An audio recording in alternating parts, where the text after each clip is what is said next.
for joining. It's nice to see people coming in actually from all over the country here. So, for those of you who are just joining, Minnesota was folks from Minnesota were talking about how they loved our ranked choice voting video so much and our materials. So we're glad to be sharing with our neighbors. So thank you. I'm Patrice Johnson, and this is News at Noon. Pure Integrity Michigan Elections is a sponsor of this. It's a C4. And this C4 is affiliated with Michigan Fair Elections, which is a 501c3 nonprofit. And I'm really thrilled to have us starting off today with Tim Vetter, because quite often he gets short shrift. Today, you are going to see him speed talking, even faster than normal, because Tim has a lot of really interesting news to bring us. And the voter roll team, MFE's DEEP team, which stands for Data Evaluation of Election Processes, is doing great work, and they're really hitting their stride. So, Tim, tell us just some of the highlights of what you've been finding. Absolutely. Thank you, Patrice. Sound check. Am I coming in good? Yes, great. See my screen? All right, let's go. So thank you for the opportunity to present at News at Noon today, and this will be recorded. So I'm going to, like she said, I'm going to speed through this, and I'm going to cover 30 slides in 10 minutes. So let's hang on. Patrice already mentioned what our group name is. We strive for a world-class election system. We focus on data monitoring for transparency, auditability, accessibility, and quality control of our election data. So here are the main focus items. The deep team, we have so much talent. We have a deep bench. And our goal is to define what is a world-class election process. We have people in the industry that understand, like in the banking industry and many other industries, that history should not change. A lot of other data standards that our election system currently violates. So I'm not going to read items 1 through 8, but I'll just quickly breeze through it. You know, concepts like standard, documentation control, a single source of truth. When you see little text with hyperlinks, you can actually go to them and get more information. Locking content like voter history records, registration records. You know, we have 8.4 million registration records, having specific content in these records that make sense, like standard, a creation date, a change date. We don't monitor U.S. citizenship. There's certain things that are required by law. We should be getting information from our Secretary of State showing that they are monitoring these things. The last thing I want to point out is ballot chain of custody, whether it's in person or absentee.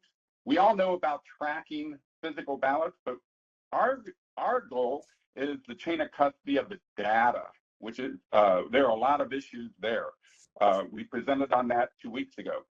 So what we want to highlight here is a flow where data is very black and white. It's indisputable. Just about everyone will say, if you've got data-driven decisions, it's a no-brainer. Well, the deep team, we can only get so far. So when the data is recognized, it either looks normal or anomaly. I want to point out right here, it's even in our logo. We find anomalies. We find many of them. And we can only take this so far. What you'll see here is when we're pointing out variances that we believe need to be investigated, this is as far as we could take it. So our goal as DEEP and supporting MFEI is to get this information to be aware out there in the general public, so that the Election Integrity Committee, which we're going to be presenting on May 27th as the DEEP organization, and we're going to be bringing it and raising awareness to a lot of the stuff that I'm going to present today. And what I'm presenting today is just the tip of the iceberg. So I won't go into detail on the rest of this. Here's what I talk about when I talk about chain of custody with the data. If you get the data from the statement of votes cast, you get the data from the state, you get the data from the county, you get it from the local jurisdiction, it should all match. That's what chain of custody on the data implies. Well, as you can see here, taking just one jurisdiction, the city of Detroit, and this issue is common statewide. You can see that the vote counts don't match any of the list of voters coming from any of the 3 different sources. So I'm going to just highlight the 6 different ways that they're changing the vote history. I just said that the data doesn't match. Well, we've actually categorized 6 different ways that this happens. So all the change in our vote history records, it is our goal as the deep team to have one easy standard that they should be able to apply. Don't change history. If you had your history change in your bank account, you'd be pretty upset. Well, there's a lot of upset people because they see that their vote history records are being manipulated. We identified 6 ways: added, switched, transferred, moved, duplicated, and scrubbed. And you're going to hear me say this a few times. Those records should never change. They should be locked. After county certification, they should never change after that. So here's method number 1: added and removed. We've been tracking this type of anomaly for over 4 years, going way back to the 2020 election. What you're going to notice here is 992 happened 4 years later. 992 new votes were added to different voter IDs, and of course this is a spike. You know, we've been seeing this happen over time, and I'm going to show you exactly what that number means. And then you're going to see, like in the 2022 election, 2022 right here, you'll see anomalies like it happens mostly in Detroit. You're also going to see that same anomaly for the November 2024 election, another spike. And by the way, that spike happens not just in 2020, 2022 elections, but all elections in the past. What type of spike is this? Where we're adding and removing votes? You're going to see it right here. This is the pattern that we see as the deep group that we believe needs to be investigated. So you're going to see that vote history is being added, and then that registration is removed the next month. So we're seeing a pattern of right before in very important elections, primary, general elections, voters are just being added to the rolls and then they disappear the following month. That vote history appears and disappears. This is where we could use souls to the rolls as well to field verify if these people actually exist that appear and disappear all the time. Things are moving along. Method number 2, we're going to talk about vote method switching. And you're going to see we have a whole list of individuals. You know, we know all the voter IDs. We know statewide all the vote history records that have been switched from in-person to absentee. This is what it looks like for a single individual voter. We never publish the names, but you know, everyone has a voter ID. You'll see that in January, the person voted, in this case, absentee, and the next month, their vote history for the same election is different. These are changes made after they certify the election, by the way. Very important. Now, here's where they're transferring vote history from the original voter ID to a new voter ID. This is another type of anomaly. This is built into the system, our voter roll system, where you got one individual with a voter ID, you got a different person with a different voter ID. They actually have a process where they combine these into the same voter ID, but you're not supposed to change the vote history because the vote history record is a historical record that is supposed to be maintained per law. But yet, this is one of the things that they're doing here. We would like to have investigated. And the main thing I want to say about that is just because they designed this feature into the voter rolls doesn't make it right. Just like I'm in the auto industry, we design cars to go 100 miles an hour, but if you drive 100 miles an hour on the highways, you're breaking the law. So just because the system has the capability doesn't make it right. Method number 4, moving from accurate to inaccurate locations. So in this, I want to give a shout out actually to Logan. They do a lot of detailed work on this type of anomaly. I'm not going to talk in detail about what they're doing, but from a high level, I'm going to highlight what the deep team, their perspective. We take it from a statewide level and look down on how they're moving votes from one location to another. This is simply an acknowledgement. You'll see Sarah McMillan, who was the former FOIA coordinator, actually admitting that they moved the location from where people actually voted to where they're registered. And that's changing the location of the vote.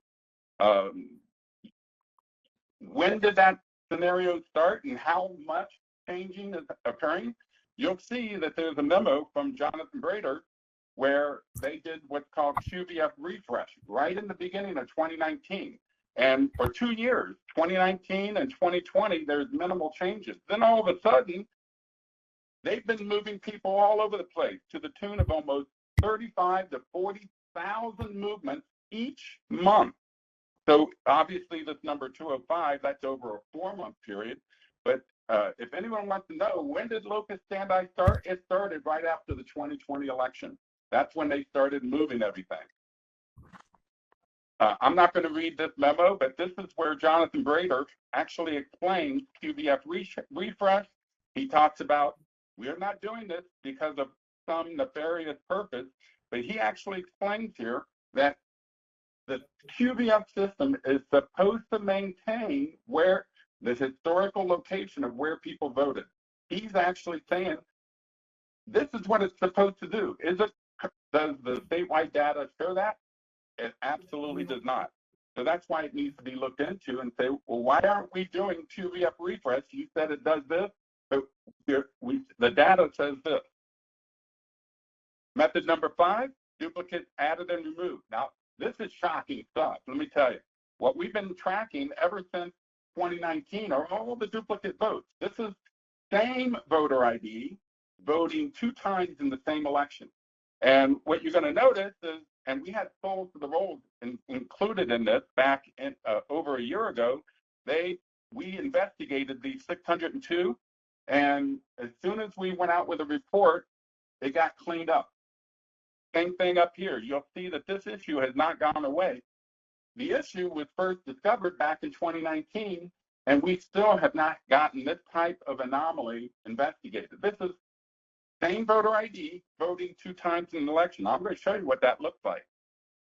So you'll see it right here, same voter ID, individual voted 2 times in the 2020 election, both in person and absentee. Now this gets even more shocking because we want to talk about chain of custody of the data. This is the local data. You'll see local up here. We got the data from the city of Detroit on the anomaly where there were 47 double voters. So we got the data. We could see it. These individuals voted 2 different methods. Same voter ID, 2 different voting methods, and we got them all in the list. Here's the same data from the state. Same data from the state, it matches. So we have chain of custody. We have 2 different data sources and the data matches. Well, what do we got here? We got the data from the county. All those double votes are missing. We don't have chain of custody on this data. Not only is the duplicate votes missing, but they removed all the voter ID. So we can't use voter ID to find these duplicate voters, all right? Well, what do we do instead? We use a different way to find duplicate votes. We concatenate first name, last name, year of birth, and the street address, and then we come up with a hash. Now we found a whole bunch more that duplicate. Same people, different voter IDs. So there's some big issues in the data that needs to be investigated. I'm not going to say anything more than that. Last method. Votes are erased, but the voter is still active. Where do we see? We've been tracking this for 4 years. Going way back to the 2020 election, there were almost 1 million missing vote records. I'm sorry. There were almost 1 million people with missing vote records that were active. So you could see it here. You could see it with Gretchen Whitmer, and probably people on this call were missing vote history. Now, back in the day, that was when your vote, the vote history records were missing. It's been returned since April of 2021. So the question becomes, where did all those vote records go? Why did they come back? And we're tracking that same type of anomaly today. So you'll see here in the April data, we have 2 special elections. These are active voters that are missing all their vote history in those special elections from last year. But it's not just the 2 special elections. You can go into any of these election dates, and all these vote history records are missing for active voters. So, and it's supposed to be maintained for 5 years. That's my report. Thank you, Patrice. Well, I just have to say, Tim, your reports get better and better and more powerful every time. So thank you so much for your great work. And thank you to the Deep team. You really are doing a fabulous job. Thank you. And thank you, Isaac, for And thank you. Go ahead. Well, yeah, I'm glad you mentioned that the Deep team, because collaborative, deep effort or among many interested people working together, it takes it to a whole new level. And I think, like you were just getting ready to mention, he provided valuable insight yesterday to help make this presentation much better. Yeah, there's a whole group of people in the background putting this data together. So now tell people where they can get a hold of this presentation if they want to see it or use parts. Thank you. I'm going to post the link in the chat so they can go ahead and download the presentation. And of course, they can watch this presentation again on the Rumble channel when they post the video for this session. And that's usually done fairly quickly. So I want to thank Randy Schiffer for doing that too. And that's under Pure Integrity Michigan Elections on the Rumble channel, and everybody. So please, anytime you want to see these again, they're available now. So thank you very much, Tim. Appreciate it. Great, great work. Thank you. Okay, speaking of great work, we have a new person with us. Her name's Tracy Owens. I think I've introduced her before, but she's becoming our social media, I don't know, queen. I'm not sure what term to use, but you're the magnate of social media. And so you want to fill us in on what you've been doing for social media? Yes, thank you, Patrice. We have started to ramp up social media. We've created a TikTok within the past week, just so that way we're getting the word out on different platforms.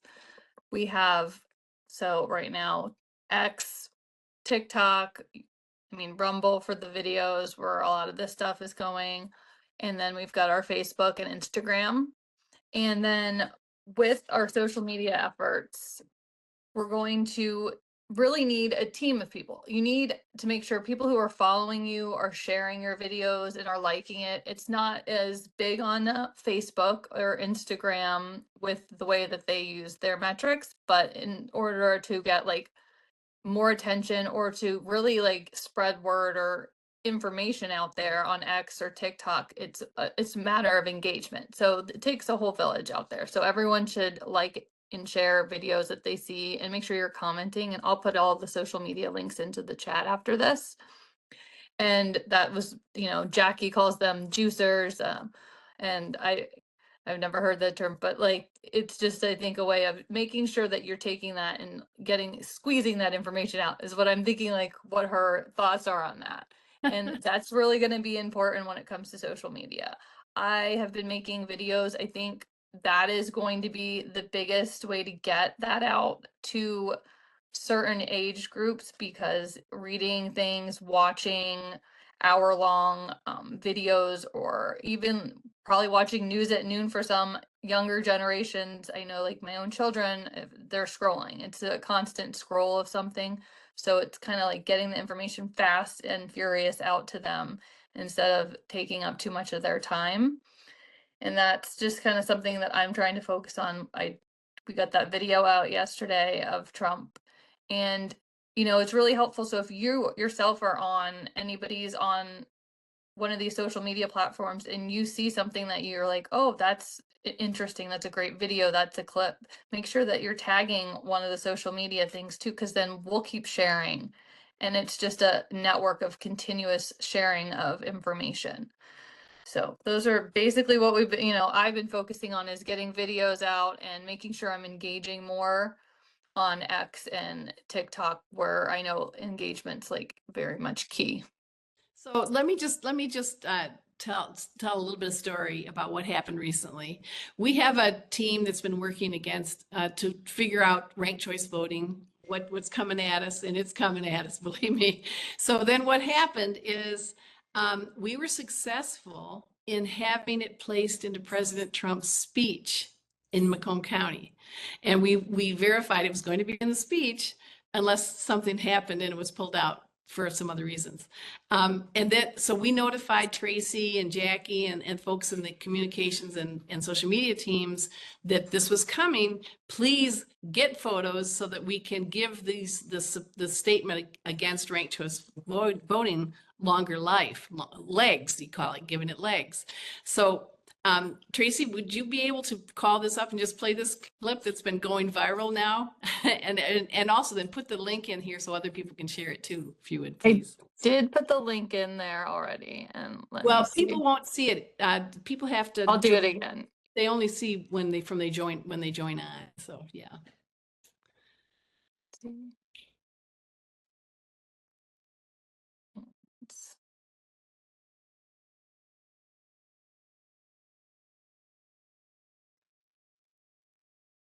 Go right to there to share. Oh.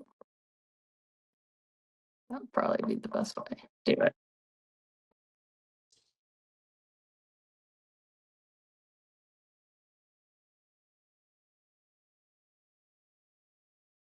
Oh, we having trouble? We could come back. It's not working? Not seeing it yet. It's pulling up on mine. Let me see. I had no problem earlier doing it, so. You have to share and click on the screen that you want to share. Yeah, I did that. Let's see. Well, I'll tell you what, we'll go on and then we'll come back to you, Hold okay? on. Oh, you're gonna help out, Jeff? Yeah, let me get back up there. Ranked choice voting. Okay, scroll over. Share, it's okay. There it comes. Takes a village here. Choice voting to be here. Never. Never allow ranked choice voting. Never.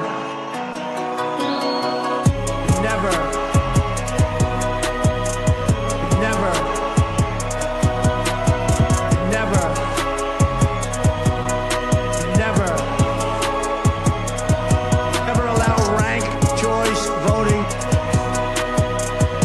Never. We don't want it. I wanted to talk. Michigan. There you go. So thank you. So it was phenomenal that the process is working. The team is working and doing great work. So thank you very much. Next up, we have Shelley Lake, and Shelley quite often appears and testifies in legislative hearings, but she's also stepped forward to take on a really monumental role, and that's the role of becoming the state clerk advocate. And what that means is she's working basically with Michigan Fair Elections to help people, volunteers within the state, get trained on how to become the interface between souls to the rolls and the local clerk. So this is a really important role because we can't swamp our clerks with people coming at them from all different directions. We need people that understand what their jobs are and what these clerks are dealing with every day and can sit down from an expert point of view. And this is what Shelley's doing. She's helping train and recruit people around the state to serve as clerk advocates. Go ahead, Dee. We received a text message from Shelley that she's still in Lansing and sends her apologies that she could not make this meeting. So maybe we could schedule her next week. You know, you're right. I saw that text, but somehow it didn't dawn on me that it meant she wouldn't be appearing on News at Noon. I knew she was busy. Thank you. Thank you very much, Dee. And I'm glad we didn't sit here waiting playing a Where's Waldo game with Shelley Lake. But anyway, we'll have her on next week. She's doing great yeoman's work, and thank you, Dee, for helping me connect the dots. Okay, we have another issue that's going on in our state. In addition to ranked choice voting coming at us, we have what's called a House Bill 4983. And we wrote a story on it. It basically points out that as of June 30th, a bill will be, it was voted into law, but it will take effect June 30th of this year. And that will allow a lot of government agencies to start registering voters, which will lead to duplicate registrations. And that will also allow, I'll say this slowly because it's hard to believe it, if you will automatically be registered to vote if you are a non-citizen and have any interaction with the DMV or other government agencies. And if you want to get off the voter rolls because you're a non-citizen and you can't, and it's not legal to vote in Michigan or in the country as a non-citizen, then you have to provide proof that you are a non-citizen. I know, it sounds crazy. I'm not exaggerating. That's the law. So we wrote a story on it, and then the Federalist called. Logan Washburn is here with us. He is the Federalist elections correspondent. And so we're really thrilled to have Logan here with us today and tell us about this issue and his article. So go ahead, Logan. Hi, Patrice. Thanks for having me on the call. It's great to be here as always. Glad to hear. So, yeah. Oh, thanks for pulling up the article. Yeah, so basically, this law has a few really concerning components. As Patrice said, this law was signed previously back in 2023, but it takes effect June 30th. The first of the really concerning aspects of this is the fact that in any interaction with the Secretary of State or state voter registration, officials will automatically offer to register voters if they claim to be citizens on any paperwork. So if you just check a box that says you're a citizen when you're updating your driver's license or anything like that, then they will automatically offer to register you. And the only case in which they would not do this is if you go in and hand them evidence that you're not a citizen, which I don't know what kind of evidence that would be or who would do that. But basically, it is what Patrice said. They are automatically offering to register anyone to vote. But there are also a couple other really concerning aspects of this. You guys probably remember the Biden-Bucks program ahead of the November election that we were all watching really closely. Well, this is essentially a state version of that, where it enables the Secretary of State to designate automatic voter registration agencies if she thinks they collect enough information to register voters who interact with them. And once they are designated automatic voter registration agencies, they can't be removed as such unless it's proven that they don't collect enough information to do that. So it's very concerning. Obviously, that program could be manipulated for partisan ends.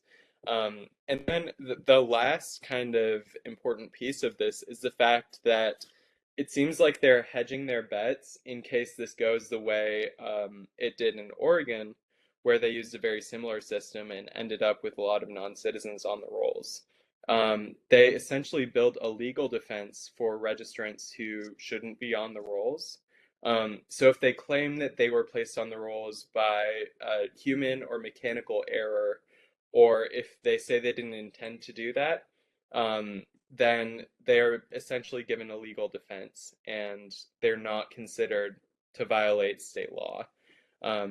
So this is very concerning because it seems like they're expecting this to be a problem and they're already trying to protect non-citizens who register to vote.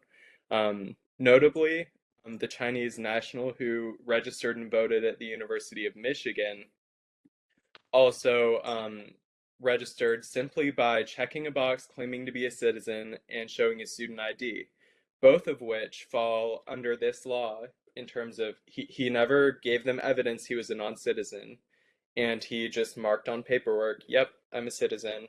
And then they registered him, he voted, and even after he was caught, that vote had to count because they couldn't remove it from the records. And so this has potential to enable a lot more things like that, except it's actually going to be codified under state law.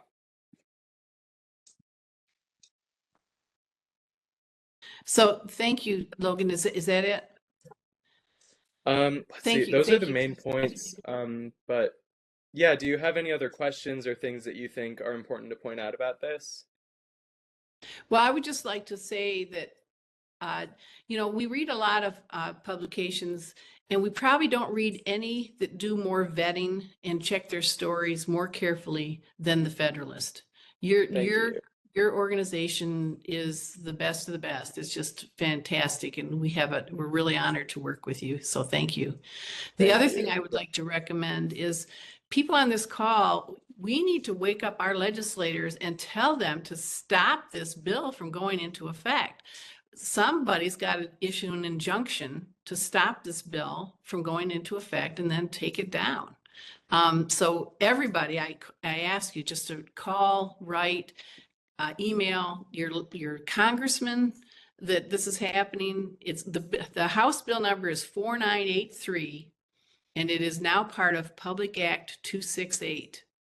And you could cite our article, which is, of course, on our blog.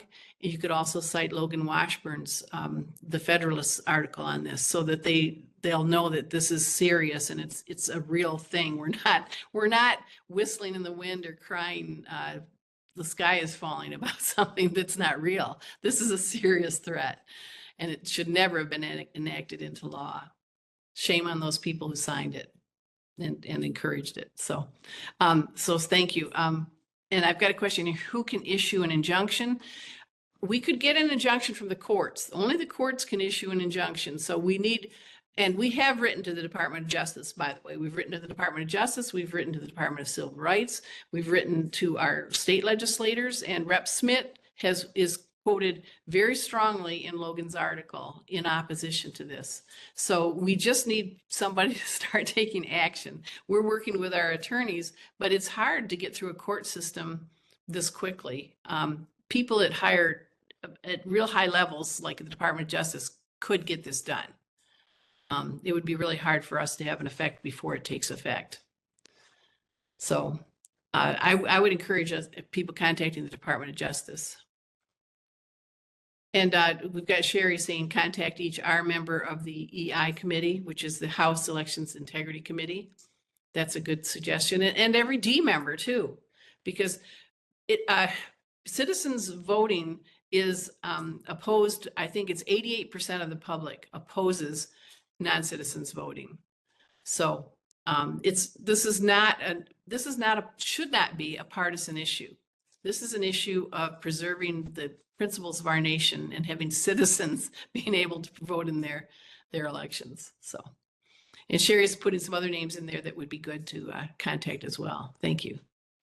Okay. We also now, I hope we have Bob Genetski. I didn't check. Bob Genetski is, let me check if you're here, Bob. Are you here? Good. Bob Patrice, I'm here. Wonderful. Bob Genetski is a county clerk from Allegan County, and he is a star. He's been fighting the good fight. He's one of the few people that actually filed a lawsuit for violations of election law in Michigan against our Secretary of State, and he won. So Bob is a fighter. He's a patriot. So I'm really pleased. Back in, I guess it was sometime in December, Tim Vetter issued, because we were unable to get this information from the Secretary of State, he issued FOIAs to all 83 counties, asking those 83 counties to provide election data. And 18 counties responded within 7 days and provided the data. Some completely declined, some stalled, but Bob Genetski was one of the 18 clerks that responded. So from that, Michigan Fair Elections has created what we call the Sunlight Award. And Bob Genetski was one of the 18 clerks receiving the Sunlight Award. So with Bob, Bob, take it away here. Tell us what you're up to. And this is a picture of Bob receiving the award. Hey, thank you very much. I appreciate it. First of all, I want to congratulate Michigan Fair Elections for creating the award. I think is a great idea because it helps draw media attention. And the media, you would love to think that they're going to take all the great ideas that you have on this call and run with them, but they don't. Because what the media wants, first of all, they're lazy and they want things prepackaged and they want to cover an event. So what you did by creating the Sunlight Award was creating an event for them to cover. And I took you see the picture right there that we sent out with the press release, and I took that and pitched a press release along that Michigan Fair Elections sent that out with our press release. Yeah, thank you for sharing that, and hopefully statewide media will take advantage of that and defer to Michigan Fair Elections more often and more frequently for your expertise. And I a few other things. One, I'm absolutely shocked that some county clerks statewide felt that it was okay to decline from responding at all. At bare minimum, they need to respond. And B, those are public records. They have to turn those over, and they do have access to them. And the fact that you couldn't get them from the state initially is absolutely crazy.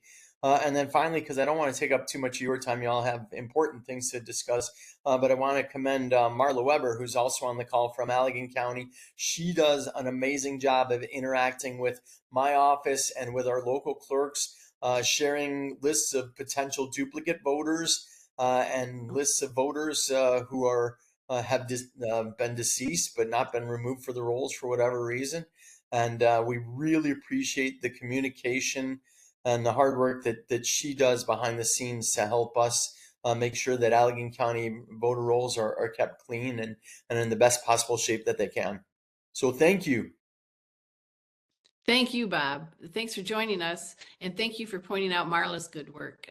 Marla is one of those examples of a clerk advocate within our organization. So thank you to both of you. And I think you brought up a very good point. How could this information not have been publicly available from the Secretary of State, as it is required by law to be available under transparency laws?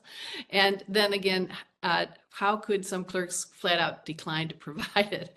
And then some clerks said, yes, you can have it, but we're going to charge you. And I think Tim successfully sued those folks. And then suddenly they decided to provide the data as opposed to charging for it. So thank you. Well Good done. job, Thanks, Tim. everybody. And it's also, I think it's important because a lot of times, we're flogging people. We're saying, here's a problem, here's a problem, here's a problem, here, and we want everybody to fix it. So it's really nice to every now and then to be able to say, you know what, here's some people that are really doing some great work and we need to acknowledge them. So thank you. Thanks for joining us here. All Thank right, you very now much. we have, thanks for, and I hope to stay on. We've got Jacky Eubanks is our director of field operations. So she's working. Excuse me, Allison just raised her hand. Oh, go ahead, Allison. I didn't see it.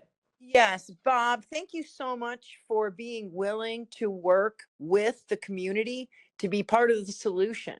I believe if more clerks had that, I don't know, attitude towards we're here to help, not we're here to condemn, we might get a lot further in all states. We're having the same issues in Ohio, but we're working on it. Thank you so much for being receptive. That's right. And it goes Oh, two thank ways. you. It's not even an option in Allegan County. The public records, and if you look at the press release that I shared with Patrice, my firm belief is that public records belong to the taxpayers. The buildings in which those records are created belong to the taxpayers. the computers on which those public records are generated belong to the taxpayers, and the actual paper on which those records are located belong to the taxpayers. There should be no question over whether or not that information should be turned over to the taxpayers in the most expedited manner when there is a Freedom of Information Act request. And my belief is, if I've got a public record sitting on my desk, don't jump through all the hoops of having to go online to Allegan County and go through their process. Come to my window. I'll go to my desk, make a copy of it, get it to you, and you can walk out the door with it. I mean, that's how government should react to the people that own it. I may clip this part of the meeting, if you don't mind, and forward it to some very obstinate folks in Ohio. Would that be okay? Absolutely. And I would like to see, actually, maybe Tracy can clip a lot of segments from this into segments that are individually independent standing, I guess. Thank you. There is an interesting question in the chat here. Bob, are you interested in running for Secretary of State? No, thanks. We need somebody who can raise a lot of money and who's better known in Southeast Michigan, and someone who's got a broad appeal. And having served in the state house for 3 terms, I've been to a lot of state conventions, and the thought of going through a state convention just looks absolutely miserable right now. So I'm going to take a pass. Well, I would like to urge, the issue that we have is we need to have capable, competent people run for Secretary of State's office. It's not like running for some jobs you can learn on the job. This is a complicated job, and we need somebody to hit the ground running, who understands election law and understands Michigan elections. And that's not a large pool of people, actually. Right. So I'm not going to let you off the hook without a little bit more pressure. I appreciate the compliment. Thank you. I have one quick comment. This is Allison from Ohio. In your estimation, just very off the cuff, what percentage of the Secretary of State's job deals with elections? Would you say 60%, 8%, 40%? You're asking me? Yeah. Yes, sir. It depends on the year. In a presidential year, it could be 65%. If you look at the number of employees that work for the Secretary of State overall, the bulk of it is probably Department of Motor Vehicles type stuff. So if you want to even it all out, probably closer to 40%. But it's obviously during the election years that the Secretary of State gets the most attention and has to put the most of her time or his time into managing the office and what's going on. I think that would just be valuable to know for anybody who's considering running for Secretary of State in any state. The elections aren't the only part of the job, but it is a very critical part because it drives everything else. Thank you again, Definitely, Bob. definitely. All you do. Thank I you. would also add to that the Bureau of Elections, their job is 100% elections, and they're run by whoever's appointed by the Secretary of State. In this case, it's Jonathan Brader. So, and that person reports to the Secretary of State. So that's just a point of note anyway. So, all right. So thank you very much, Bob. Now I want to move us on to Jacky Eubanks. Jacky, who's becoming a regular on our program here, is Director of Operations. She's wearing a lot of hats. She's doing fabulous things. And if you haven't seen her mock election on ranked choice voting, you need to see it, because that's all you need. I had the opportunity of talking about ranked choice voting to the Ingham County Executive Committee, and I wrapped up my PowerPoint with her video, and people were holding their heads. They were screaming at the screen because it just puts ranked choice voting in a nutshell. So with that, I want to turn this over to Jacky Eubanks. Go ahead, Jacky. Thank you. So I am the director of field operations. I do want to give some shout outs. I know this week has been a busy week, but there's some people who deserve recognition. First and foremost, I want to thank Mark Smith in Benzie County for getting his group to go to the Ranked My Vote town hall in Benzonia and writing up an after action report, and also hosting a pizza and politics meeting on Monday where they discussed ranked choice voting. I know that we had representatives of the Macomb County chapter go to the recent Rank My Vote town hall at the Clinton Macomb Public Library. Lori Weber was there, took some videos, asked some questions. We had our whole chapter executive board there, which was great. I know Jeff and Kathy Grant and Judy Yanachik and lots of different Oakland County volunteers have been going tirelessly to the different Rank My Vote town halls in Oakland County. And we have people like Karen Soleric, who's going to be going to her County Republican Party meeting next week to recruit more volunteers and get the chapter running in Kalamazoo. Dorothy Cribbs, same thing, coming up on Monday in Kent. And then we have Roger Stark, who's looking to start a chapter in Wexford County. So we are making serious progress. We are boots on the ground. We are doing what must be done. And I'm really, really grateful for the dedication and passion of the volunteers. And of course, I can't skip over Darlene Hennessy, who always is going out and giving presentations throughout Wayne County, spreading the word. So we have an amazing group of volunteers out there pushing the narrative that ranked choice voting is bad for the state of Michigan. As the director of field operations, we have a pretty large number of volunteer-based projects we're running, especially in the month of May. So we know that May 16th is the State Board of Canvassers meeting, where the Rank My Vote group is likely to have its ballot proposal language on the agenda for approval. So originally it was proposed, why don't we do a rally outside of the Capitol to kind of protest that we don't want this in Michigan, but it was recommended that what would be a better use of our time is instead having a large number of volunteers attend the State Board of Canvassers meeting and criticize the ballot proposal language. There's a 100-word summary, and we need people to rip that to shreds. There is always the possibility that if we are able to poke enough holes in their language, that it might be rejected by the State Board of Canvassers. And why that's what we need is because it forces them to delay their petition circulation, which they've already announced they're going to start on Memorial Day.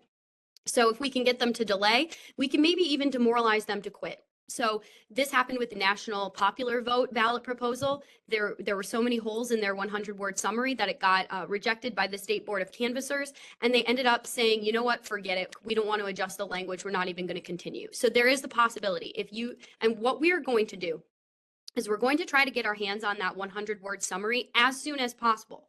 So that way we can supply all the volunteers who want to go to Lansing to make a public comment, a list of potential arguments you can make against that ballot proposal language. So that way we'll provide you with bullet points. Obviously, if you feel you have some arguments you want to add, do so. You are a member of the public, you have that right, but we do want to make sure you have at least a foundational knowledge of what you can argue against in that language. So be prepared for that.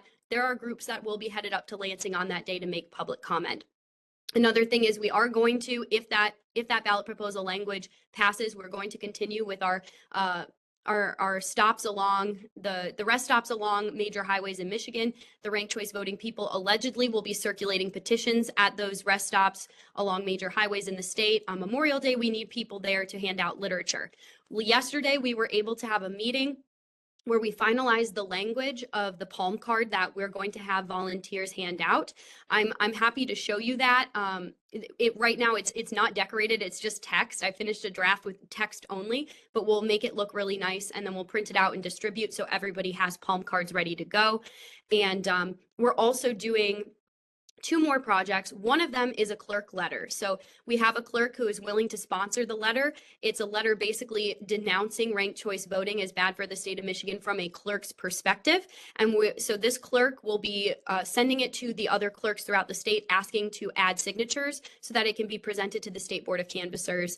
It gives credibility to our cause because these are public officials who are in charge of our elections saying that they don't want this.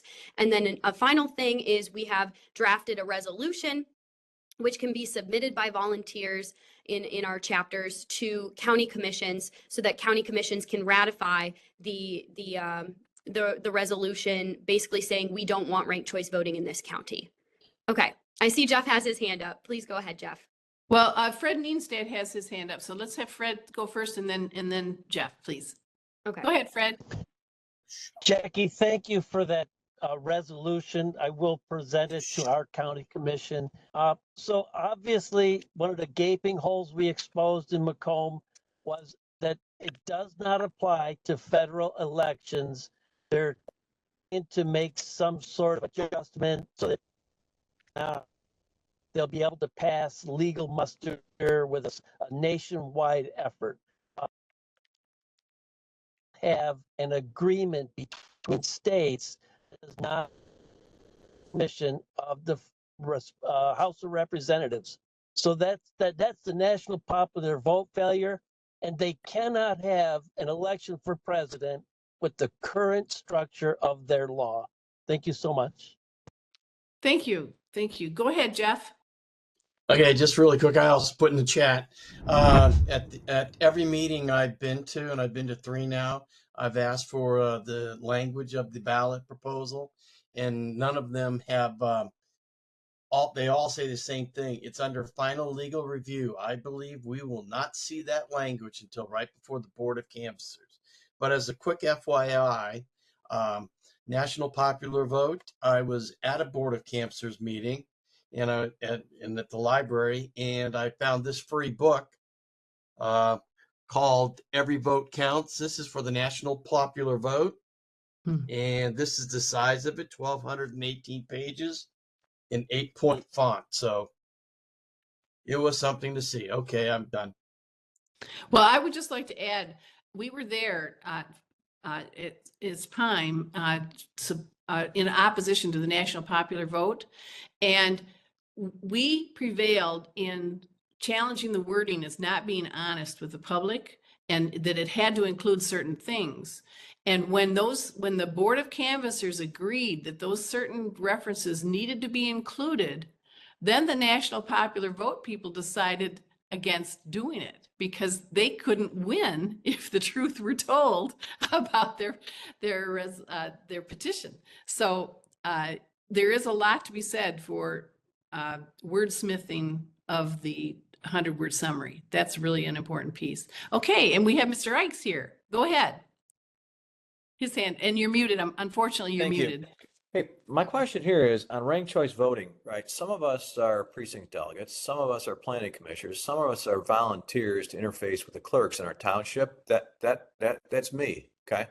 So I've got a really cool, simple checkmyvote.org with 5-step things that I'm gonna pass out in an upcoming Board of Trustee meeting. I'd love to get something so simple like this for ranked choice voting, right? To educate the board, because what nobody's talking about is the cost of training, the cost of the software, the cost of all the time to go through these multiple iterations, right? When you throw dollars at things, the public starts to back away really quick. Board of Trustees. So while we're going to try and preempt these people at the parking places, right, at the rest stops, right, at May Memorial Weekend, I'd love to get people in the clerk's office prior to that, so people have some kind of idea, so these petitions don't get signed, so we educate the public. So this is an opportunity for us to go on offense early. So if we could simply get something that's this simple, like checkmyvote.org, right, for ranked choice voting, we can get all the volunteers that are working with Darlene Hennessy in Wayne County and the other 80 some counties in Michigan to go on the offensive now in the next 3 to 4 weeks before that weekend, so the signatures don't happen and it falls short. That's my request. Yes, that's why we finalized the language for the palm cards yesterday. And if you'd like, Patrice, I can do a screen share and just show what it looks like. Again, it's not decorated, it's just purely text. Would you like me to share that? Yeah, I'd like to give out the All-Star Award first, because Oh, I don't okay. want people to pop off the call. Okay. I want to announce the All-Star, and then let's wrap up with the palm card. Okay. Okay, sounds good. And also there are the videos that you're going to want to use too, so because they're very convincing. So okay, yes, it's all of you who have been on the call know about this award, but if you're new, the All-Star Award is selected by people nominating people within the organization once a week. And this is a person who has gone above and beyond as a volunteer. And this person particularly has been with us since the beginning. And she has worked tirelessly. As a matter of fact, one time we were going to have we were going to an event. I can't remember which one it was, but we didn't have any material. So she said, well, let's write it up. So I helped a little bit with the editing, but she dressed it up so pretty. And then she not only helped with the writing of it, she took it to the printer. She watched that the printer did it just exactly the way she needed it, and then she paid for it. So this person is Elizabeth Bonner. She's always at the ready to help us when we need.